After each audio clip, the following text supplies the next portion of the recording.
إن الحمد لله نحمده ونستعينه ونستغفره ونستهديه ونعوذ بالله تعالى من شرور أنفسنا ومن سيئات أعمالنا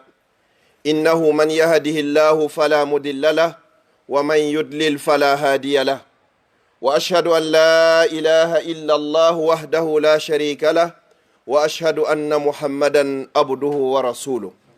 يا أيها الذين آمنوا اتقوا الله حق تقاته ولا تموتن إلا وأنتم مسلمون يا أيها الناس اتقوا ربكم الذي خلقكم من نفس واحدة وخلق منها زوجها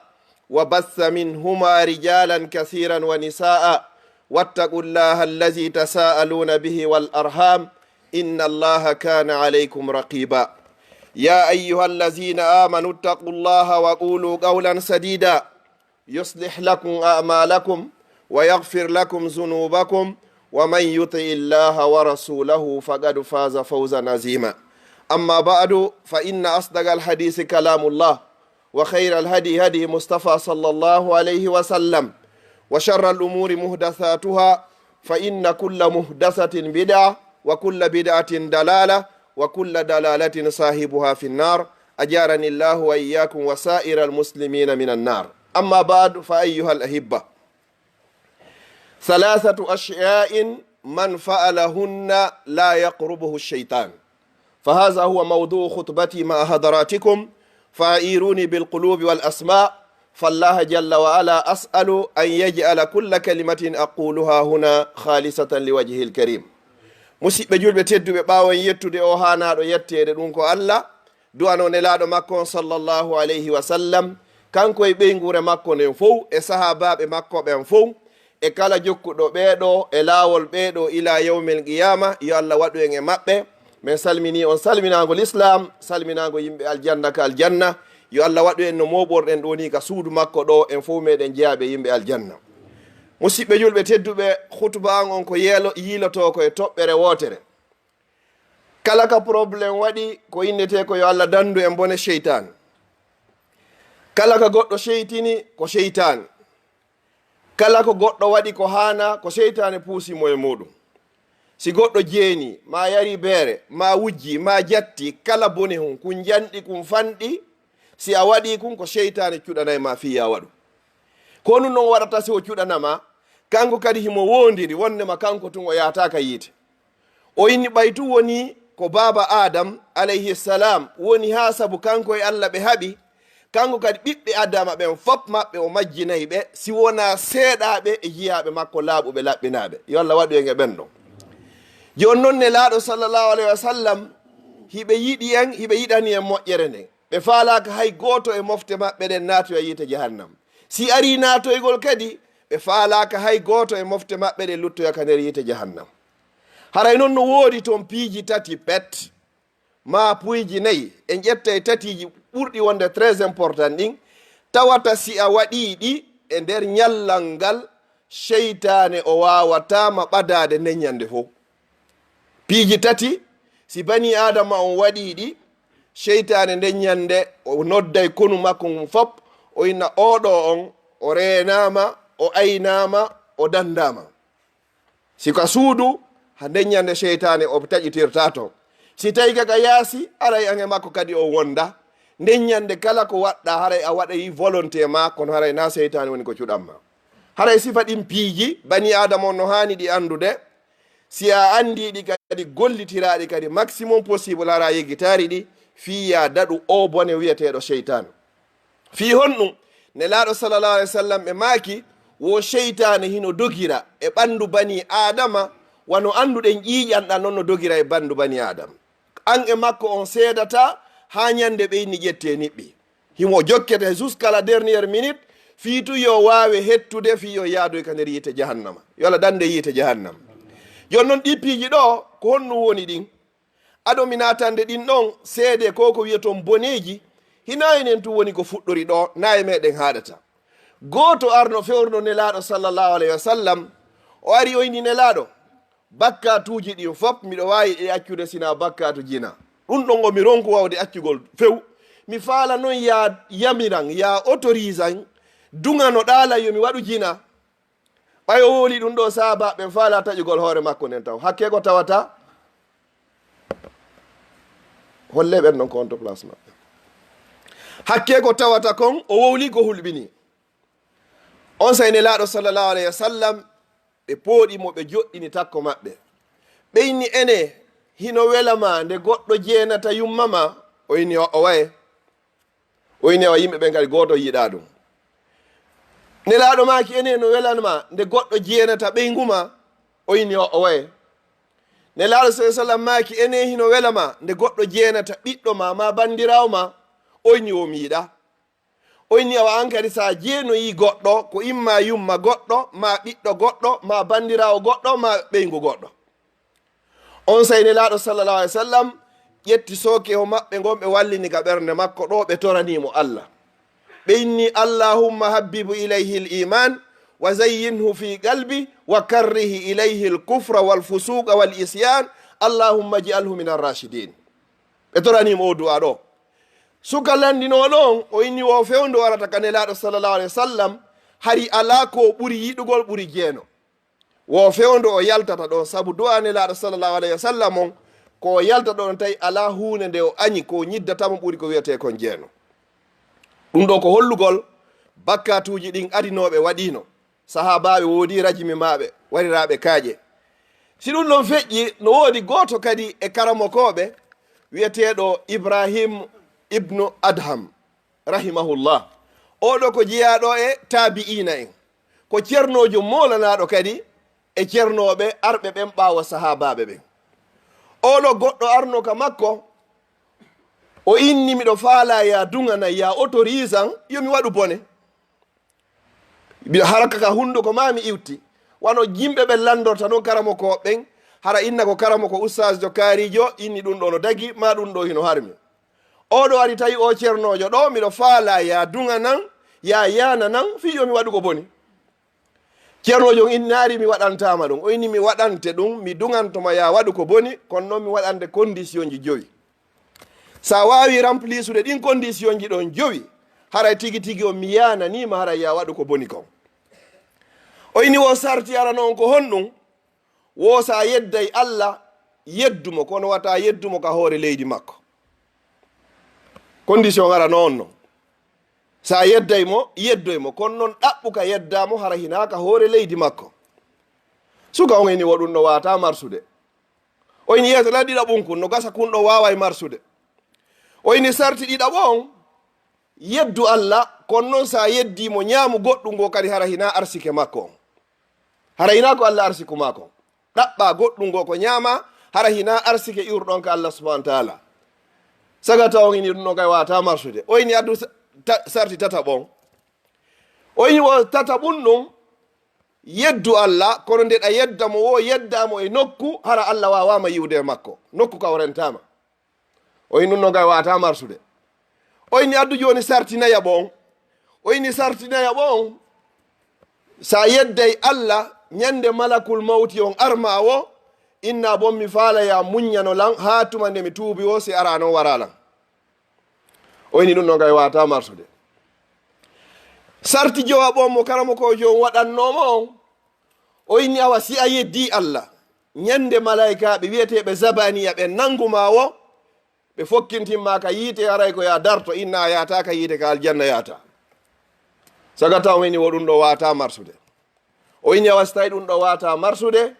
iyaka summa iyaka an ta'asillah mi rentinima hooti mi rentinima nde yeddata allah subhanahu wa taala oɗo o yalti ɗon tawi hande kadi o woni aaden neɗɗo hulowo allah ko honɗum puusunomo fi ɗum ɗo fof ko o wiyeteɗo cheytan yo allah dande en bone makko musidɓe julɓe tedduɓe o wiyeteɗo cheytani iblis e nder suratuji 114 114 sura ko woni ko qur'an bone mo waɗi on ko bone hu gotum pet ko wiyete kon mawnintinare alkibro yo allah danden en fof ko wiyete noon mawnintinare ko yawitagol yimɓe ɓen salo ƴettugol gonga min abdallah mi wowla ɗo joni goɗɗum hara ko ɗum woni gonga on kono inna ɓay tun miɗo ɓuri o jawdi miɗo ɓuri o jaahu miɗo ɓuri o tedduga miɗo ɓurimo marsata few salora saabu ɗum ɗon ɗum ɗon woni mande hu gotum e mawnintinare ko ɗum ɗo heɓuno iblis a inni min a tagilan e yiite a tagi adama oɗo e loopal ana hayrum minhu komin ɓurimo moƴƴude woni ella ɗiɗa ɓon ko batrul haqqi wa hamtun nas yawitagol yimɓe ɓe mo yiwɗa o ko an ɓuri si gonga mo wala ma jaɓata sina hara komo falɗa woni ko woni hara wonima neɗɗo mawnintineɗo joni noon o cheytan ɗo mawdu hutba meɗen on komi waɗani ɗum ɗo ko muqaddima ko hollugol no woodi ɓuy falnoɓe wadde bakkatuji saabu cheytane o ɗo puusay ma e muɗum ɓay o wondiri wondema kanko kadi o yaada e ɓiɓɓe adama ɓen fof ka nder yitte jahannam joni noon piiji tati ɗi tawata ɗi nelaɗo sallah alih sallam maki ɗin si a waɗiɗi e nder ñallal ngal cheytane la yaqrubuka cheytanu o ɓattotako few wona fere o sowinsinama pihun ara num kon ndeɗa yaltaka suudu maɗa hiɗa yawde golle kala ka wonɗa yawde so tawi tunɗa yawtude ka suudu nelaɗo makiya jangoduwa ɗo wosa jangi o ɗo cheytaneji ɗin fof ko ina wuqita wa hufista min acheytan inna bismillahi tawakkaltu ala llahi wala hawla wala quwwata illa billah bismillahi tawakkaltu ala llahi wala hawla wala quwwata illa billah allahumma inni a'udhu bika an adilla aw udalla aw azilla aw uzalla aw azlima aw uzlama aw ajhala aw yujhala alayya sa jangi oɗo seytanuji ɗin fof ɗi noddidiray ɓe nawa oɗo allah itti malayika ko aynama ñallal ngal fab kala e moɗon ɓadiɗomo ande haray ko halketeɗo a yalta yaha e hoore jaam lutti kadi ka hewtitugol ɗinna joni ko honɗum wonɗe wadde habboɗen mo ka retour nde mo artoya haray himo ronki nde mo artoya hara himo weela nde mo artoya hara tigi tigi on ko faala o ko yiwgol sonnajo ma yiwgol fayɓe ɓen joni habboɗen mo ka dambugal so hewti ka dambugal o janngari kadi du'a natirɗo on say noon naatiden e makko haray ko fuutino en kon fof e nder ñallal ngal récupéren ka nder suudu ton hande kadi itta commission ko habba ma ka dambugal on hande kadi sa hewtiti kadi a jangi du'a hewtitirɗo on ɗinna oɗon hande hay hunde wawata selen oɗo sa hewtiti kama kadi ko ɗum duwaɗa jangude bismillahi walajna wa bismillahi harajna wa ala rabbina tawakkalna du'a daɓɓo mo timma bindol goto sa jangi oɗo a naati an e cheytane on seedi ɗon a naata e tawa madagon himo pari ha moƴƴi kanko pay koy koye hiɓe famodiri pay koy koye jangi suudu ndun hino laaɓi hino weltodirana si tawi a hewti a waɗari ɗum ɗo naata tawa madan on tawa himo tariri sengo taw ndara tawa mo pooɗi hundo kon ha ko kanko jaɓɓotoma ka dambugal ko wowluɗa wo haray ko ñamako fi hon ɗum ko ange hombo naatiɗi ko ange cheytane naatiɗi ko ange makko yaaduno on hewtiti ɗi hande kadi mi fillito duwa on bismillahi tawakkaltu ala llahi wala hawla wala quwwata illa billah yalta sa hewtiti bismillahi walajna wa bismillahi harajna wa ala rabbina tawakkalna du'a daɓɓo ɗum ɗo sa waɗi ɗum ɗo e nder ñallal ngal allah renima o aynima o dandima bone cheytane yo allah rena on fof danda on kadi pihun ɗiɗa ɓum kun si kunɗo arima futorade julɗo fof julɗo himo hani jangugol ayatal kursi le minimum laabi jeɗɗi e nder ñallal kono ɗi jangirte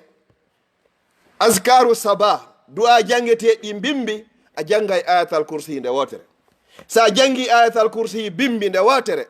allah renete ha kikiɗe cheytane ɓaɗotakoma sa jangimo nde wotere kikiɗe jongandema ka salminɗa alansara ɗon e nangue ngen mutoyde ma ɗon e futoro juulede e to heɓamo une fois que ça soit ɗaka suudu ma ka juulirde ka hoore lawol jangu ayatal kursi nde wotere on ɗon kadi o renete ɗon ha jango kadi julɗo fof julɗo kadi no hani jangugol ayatal kursi nde wotere kala waqtu mo o salmini sa salmini subaka waɗamo nde wotere siko fana nde wotere siko alansara nde wotere nde futuro nde wotere gueƴe nde wotere e nder ayeje guluje jeego 6632 ma 6666 verset wonɗi ɗin ka nder qur'an fop aya ɓurɗo mawden ko ayatal kursi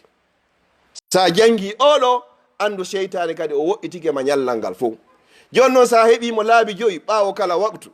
a jangimo duwawuji jangeteɗin bimbi nde wotere duwawuji jangeteɗin kikiɗe kan nde wotere ɗum ɗo wiyete hijabu ɗum ɗo no ɓuuri ko yataka karamo kojo yo windane lekki hijabu no ɓuuri ko watta bakawol no ɓuuri ko watta lottoɗa nasi ma waɗa piɓol ma ɗum hoolora goɗɗum ngo acci allahu subhanahu wa taala ko nelaɗo sallallahu alaihi wasallam woni ko maaki ɗum ɗo ko ɗum ɗo wiyete hijabu. sa faala hijabu hay sa yahari goɗɗo yo windane nelaɗo windaninoma sottaninoma ko ɗum ɗo gollitirta tawata ko yaadi e bindi. oɗo noon du'a askaru saba du'aji jangueteɗi bimbiɗin ko jogande maka salminɗa ɗon subaka ha nangue ngin fuɗa ko on distance ɗon on espace ɗon ko ɗon hanɗa jangude ɗi. si tawi noon bani adama o juuli subaka o nangue fuɗi ɗo haray marsari haray woni sago seytane ka walɗa ɗon o waray o soofa ka noppima ha hewa tew ko kara ha wawata immorde. bani adama so walike seytane haɓɓay mo ɓiɓɓe tati ittugol ɗin ɗon sa fini a inni alhamdulillahi allazi ahyani badama amatani haray fitti wotere. sa forsi a yeehi a salli goyke haray a firti wotere. si tawi a yehi kadi a juuli nden ñande haray seytane ɓiɓɓe makko ɗen foppo a firtiɗe. woni ɗiɗi ko bani adama hani waɗugol tawata sa waɗi ɗum ɗo seytane ɓattotako ma e nder ñallal ngal. pihun tammum kum ko hanuɗa waɗugol tawata seytane ɓattotako ma ko du'a daɓɓo kadi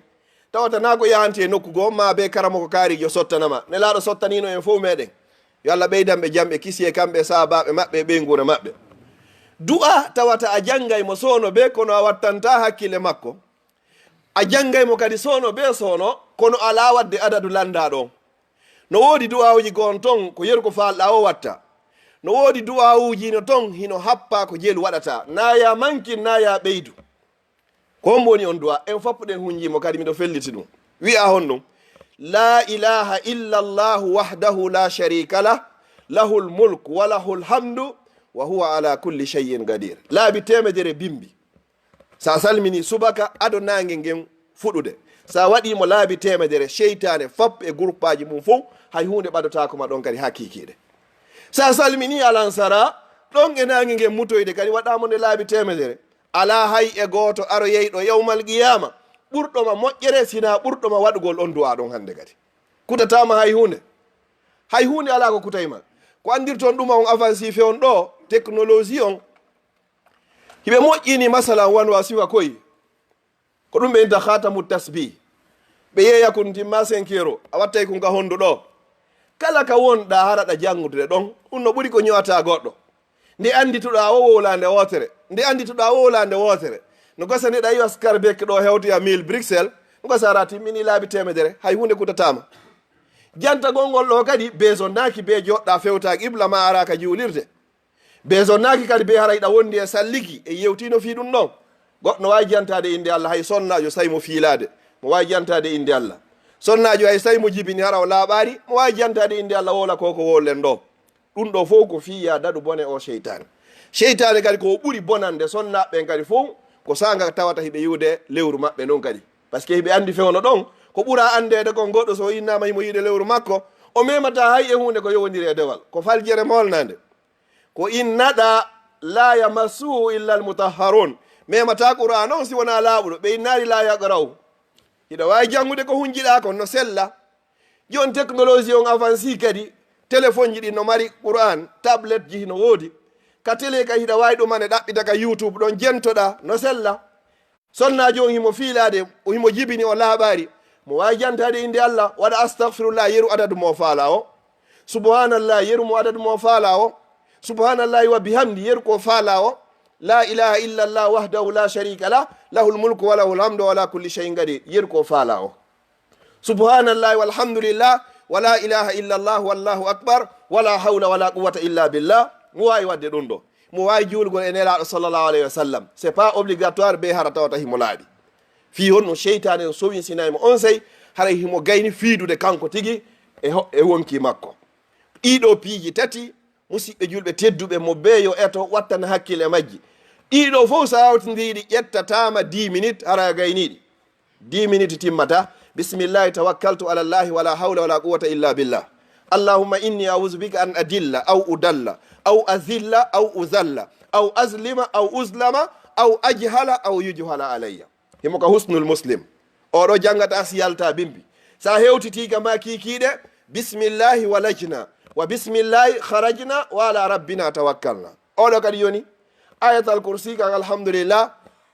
yo Allah dandu goɗɗo wonde julɗo ara hon jaaka ayatal kursi ɗum no fof no andimo. la ilaha illa llah wahdahu la sharika lah lahul mulku wa lahul hamdu wa ala kulli shay'in qadir ko ɗo timmininte jikru men o sa gayni subhanallah yo laabi capantati e tati a waɗi alhamdulillah laabi capantati e tati a waɗi allahu akbar laabi capantati e tati woni capanɗe jeenayyi e jeenayyi timminira ɗum ɗo la ilaha illa llah wahdahu la sharika lah lahul mulku wa lahul hamdu wa ala kulli shay'in qadir ko ɗo no wiyaɗa ya waɗumo 100 fois bimbi 100 fois kikiɗe haray a renama goɗɗo so dani boɗe cheytan haray hande kadi a woni aade julɗo mi toriki allah subhanahu wa taala yo allah jaɓan en dewe men ɗen mi toriki rabbul ibade on kala wonduɗo ɗo e ande ko allah e woni itto wande yo allah ittanmo ande makko nde mi toriki rabbul ibadi on yo allah moƴƴinan en ɗo moƴƴinana en ka meɗen mi toriki rabbul ibade yo allah dandu en ala e wawata e joguede nawnuɓe ma nawniraɓe fof yo allah on sellimɓe marɓe ɓe yo allah on ɓeydanɓe ɓe jogaki ɓe yo allahu on okkorɓe mi toriki allah subahana taala yo allah wurno en koyen julɓe yo allah ƴettito en hara ko en gomɗinɓe mawɓe men andinɓe l'islam ɓen fatiɓe on foof yo allah hokkuɓe aljanna yeɗo luttuɓe hoore gurdam ɓen kadi yo allah pooɗu balɗe maɓɓe moƴƴina battane ɗen mi toriki allah subahana taala yo allah okkor en ka meɗen lamɓe fewɓe nunɗuɓe huuloɓe allah yo allah waɗu ɓen ɗon kadi e meɗen kadi yo allah waɗu en enen kadi laamateri fewndi nunɗundi hara ko hulori allah yo allah moƴƴinak e leydi lagine ndin yo allah waɗu en enen kadi julɓe moƴƴuɓe fewɓe nunɗuɓe rabbana atina min ladunka rahma wa hayyi lana min amrina rachada wa sallallah nabina muhammad wa ala alihi wa sahbihi wa sallama tasliman kasira